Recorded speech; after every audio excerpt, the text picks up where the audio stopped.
balita na ikay mawiwili. Mga nagbabagang kamao, mga buksi. So mga par, sa ginanap nga po na weigh-in sa pagitan ng dalawang super bantamweight superstar, ang Japanese monster na Oya Inoue kalaban ng Meksikano na si Luis Nery, kung saan mga idol tumimbang po si Nery ng 54.8 kg habang si Inoue naman mga idol bumigat ng 55.2 kg. Ibig sabihin nito mga idol, wala na talaga makakapigil sa bakbakan nila bukas, nagaganapin sa Tokyo Dome, kung saan mga idol nakataya dito lahat ng titulo sa 122 pounds. At sa naging face-off nila mga idol sa weigh-in, makikita talaga natin na sobrang seryoso talaga si Inoue. Nasaktan itong si Luis Nery sa bakbakan. Talagang nanilisik ang mata ni Inoue mga idol, na parang bugbugan talagang hinahanap. Mukhang hindi yata nakamove on mga idol si Inoue sa mga sinabi ng Meksikano na isa lamang itong overrated na fighter at hindi isang elite boxer sa kanilang dibisyon.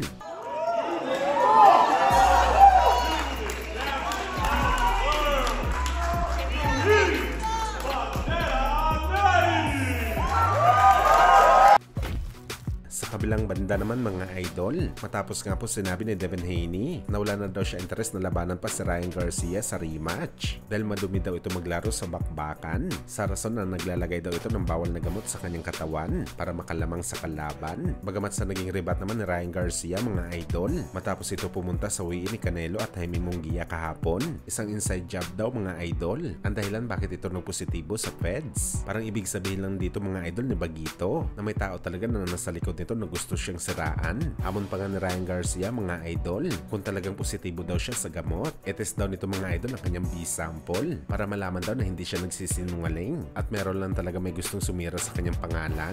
Well, marami na nga mga idol ang mga boxing experts ang nagbigay ng hindi magandang reaction kay Garcia kahit hindi pa ito hinatulan na guilty. At sa mga Pinoy boxing fans naman mga idol na nagtatanong kung ano ba ang magiging reaksyon ng ating pambansang kamao Manny Pacquiao sa pagpositibo ni Ryan Garcia sa feds. Dahil minsan na rin po mga idol, pumutok ang balita na si Pacman, isa rin sa mga gumagamit ng bawal na gamot. Well, para sa atin mga idol, tiyenta natin na isa si Pacquiao. Sa mga naniniwala na walang ginawang mali si Ryan Garcia, masyadong kaduda-duda kasi ang pagpositibo ni Bagito. Ang apat kasi na solid na drug test na ginawa kay Garcia mga idol bago mangyari ang laban nito kay Devin Haney. Lahat po mga idol, negative ang resulta. Take note mga idol, dugo pa ang test na to. At sa osta rin na nakita sa katawan ni Ryan Garcia mga idol, urine test lamang ito. Kaya malamang mga idol, tiwala rin siguro si Pacman kay Garcia dahil minsan na nga pinagbintangan si Boss Manny na isang feds user.